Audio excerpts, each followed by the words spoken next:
থেকে কেউ মারা গেল, তাকে বলো হরি হরি বল বলে শ্মশানে নিয়ে যাচ্ছে। তাকে দেখার পর কেউ যদি বলে আহ মেয়েটা খুব ভালো ছিল গো, আহ এই লোকটা খুব ভালো ছিল, খুব ভালো মানুষ, দশচক্রে ভগবান, ইনি যাচ্ছেন স্বর্গে। আর আপনার মৃত্যুর পর কেউ যদি বলে বেটা খুব দুষ্ট ছিল রে, বদমাইশ ছিল রে, এই গেল ভালো হলো, জানবেন ইনি যাচ্ছেন নরকে। এই জন্য বারবার বললাম মা, জন্ম হোক যথাযথা, কর্ম যেন ভালো। একটি ভাগবতের কথা বলে শেষ করে দেবো। ভাগবত বলছে আমাদের শরীরে 9টা ছিদ্র দিয়ে প্রাণ যায়। এইদিকে 9টা ছিদ্র কি কি? দুটো কান, দুটো চোখের ছিদ্র, দুটো নাকের ছিদ্র, একটা মুখের ছিদ্র। কটা হলো? 7টা। আর নিচের দিকে দুটো, একটা পায়খানা প্রস্রাব মানে পায়ু প্রস্ত।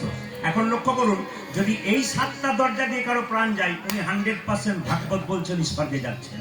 আর যদি মৃত্যুর সময় কেউ পায়খানা প্রস্রাব করে দেয়, জেনে নেবেন উনি যাচ্ছেন নরকে। ভাগবতীয় কথা কি বলছে?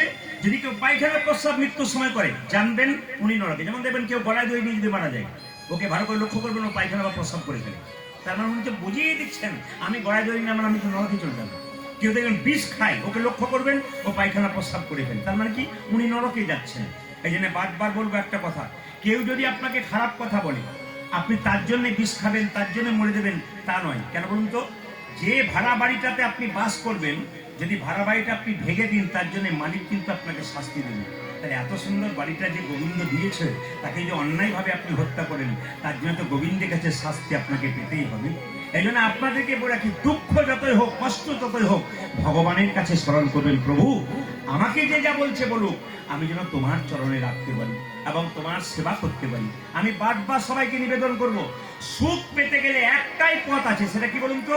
সারাদিন আপনার নিজের কাজকর্ম করুন, সবকিছু করুন, কিন্তু গোবিন্দের কাছে 10 মিনিট থেকে 1 ঘন্টা পর্যন্ত বসুন, একটু গীতা পড়ুন, গীতা না পড়তে পারে বসে একটু কীর্তন করুন, ভগবানের চরণের দিকে তাকান, ভগবানের দিকে দেখবেন। 1 মাস করার পর আপনি ভাববেন আমি কোথায় ছিলাম আর কোথায় এলাম, আমার জীবনটা কি ছিল আর কি হলো।